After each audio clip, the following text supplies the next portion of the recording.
I have been covering ETFs that aim to accomplish three core objectives: grow capital, generate income, and protect portfolios when markets turn volatile. On top of that, I frequently analyze ETF combinations that, in my opinion, complement each other exceptionally well, based on their unique stock selection criteria and underlying strategies. Just a few months ago, I went over a very powerful 2 ETF combination that I initially recommended at the very beginning of 2025. And in that video, I reviewed its impressive performance to date and discussed why it holds the potential to deliver exceptional growth, robust risk mitigation, and substantial income for investors heading into 2026. And that combination was DIVO and QQQI. The primary objective of this pairing is to create a classic growth and value combo, while adding an extra layer of risk mitigation through strategic active management and tactical covered call strategies. And both ETFs are designed to generate high dividend income potential. Together, this approach aims to help minimize portfolio risk,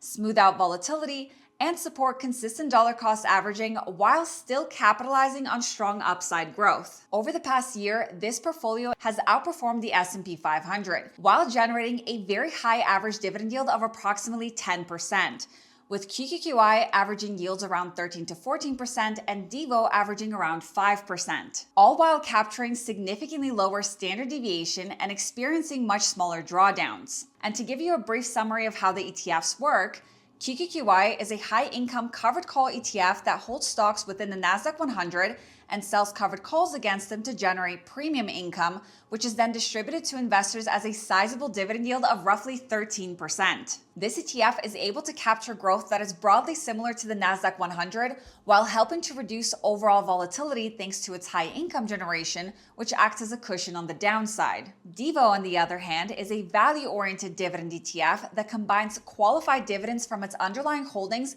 with a tactical covered call strategy to generate a strong dividend yield of around 5%. And given its emphasis on value stocks, along with quality screeners such as earnings per share and revenue, the ETF does an excellent job at dampening overall market volatility. And you can see that during the tariff sell-off in April. So at the core, you are getting the growth and value combination, but with the added edge of high income generation to help manage risk, smooth out volatility, and support regular dollar cost averaging. Now, I did use this combination myself, but I also added my own twist. And the total returns of this part of my portfolio looks like this for 2025. So how did I do this? Well, you may be thinking that I allocated a stronger percentage towards the growth portion of this portfolio, QQQI, but that is not the case. I didn't want to further concentrate this combination into large cap tech.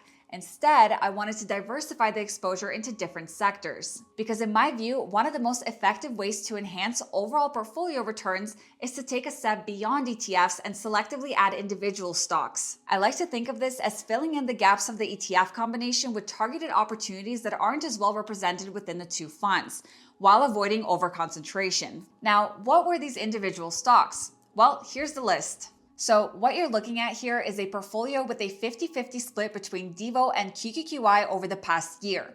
The gray line represents a 100% allocation to the S&P 500. But this green line represents the same DIVO and QQQI portfolio, except instead of a pure 50-50 split, 10% of the QQQI allocation was reallocated to a basket of the 10 stocks. And you can clearly see how impactful that small 10% shift was in enhancing overall portfolio returns. We're talking about nearly 7% outperformance relative to the S&P 500. And it's important to note that not all of these stocks were winners. Now, the reason I reallocated a portion of QQQI's allocation and not DIVO's is so that I could preserve the portfolio's defensive characteristics and continue to manage risk effectively. Speaking of risk, let's take a look at the drawdowns. Notice how the drawdown of this portfolio did not exceed that of the S&P 500. In fact, at times it even showed smaller drawdowns compared to the original 2 ETF combination. That is a strong signal of portfolio stability during market pullbacks. On top of that, the portfolio still maintained a competitive level of income, generating roughly an 8% yield, which is very close to the original 2 ETF setup. The stocks you see here were Stephen Cress's top 10 stock picks for 2025, recommended by Seeking Alpha's head of quantitative analysis.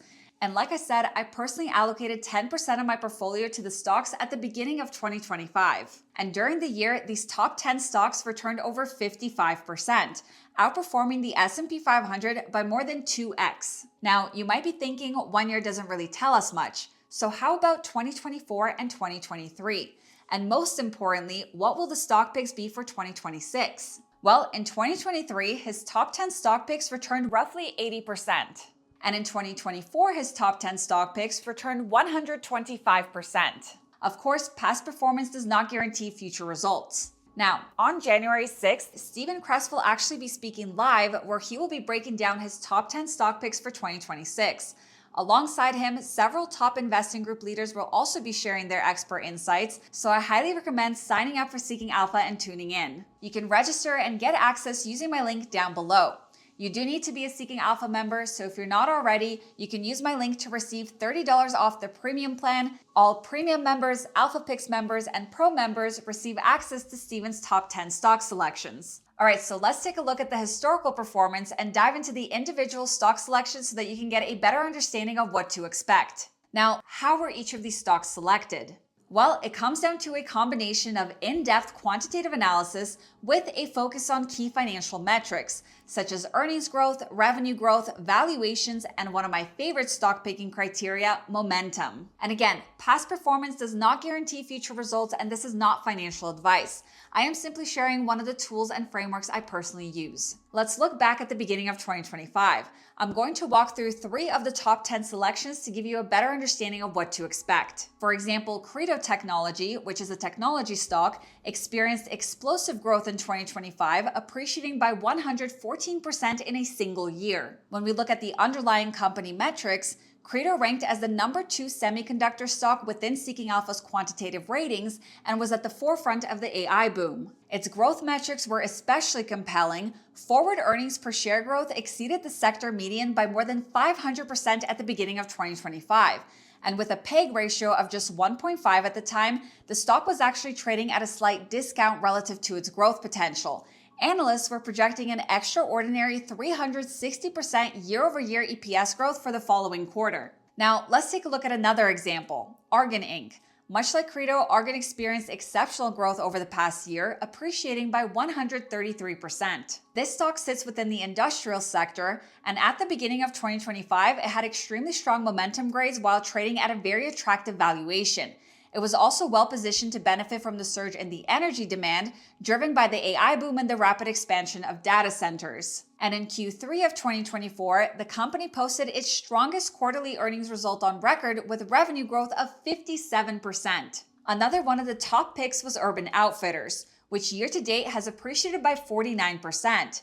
And another standout was Celestica, which year to date has gained an impressive 213%. Now, going into this, I never expected every stock to be insanely successful. There will always be a mix of winners and losers. But over the past 3 years, through periods of extreme volatility like 2025's April tariff-driven sell-off or the Japanese carry trade, we have seen repeated examples of how quantitative research combined with in-depth analysis and detailed reviews can potentially enhance overall portfolio returns. Now, technically, if you wanted to, you could allocate 100% of your portfolio towards individual stocks, but personally, I like to keep only a small portion of my portfolio allocated to individual stocks. As I've mentioned before, I follow the 50-30-20 portfolio structure.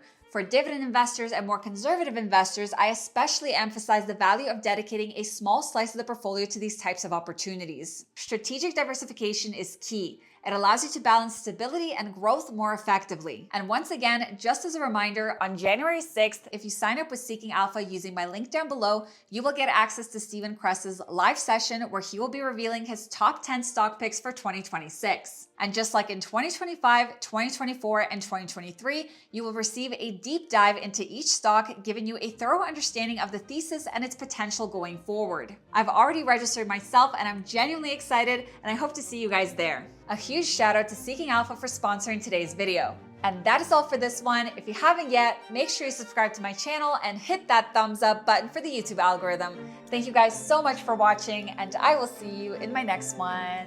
Bye!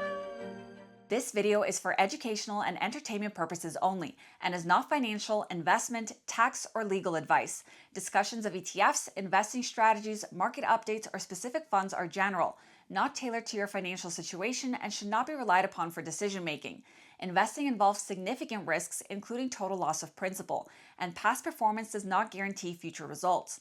I am not a registered financial advisor. My content reflects personal research and publicly available information. I may earn affiliate commissions from mentioned products or links disclosed per FTC guidelines, but these do not influence my opinions. Always consult a licensed financial professional and verify information independently. By watching this, you agree I am not liable for any losses or consequences from your actions. International viewers should consult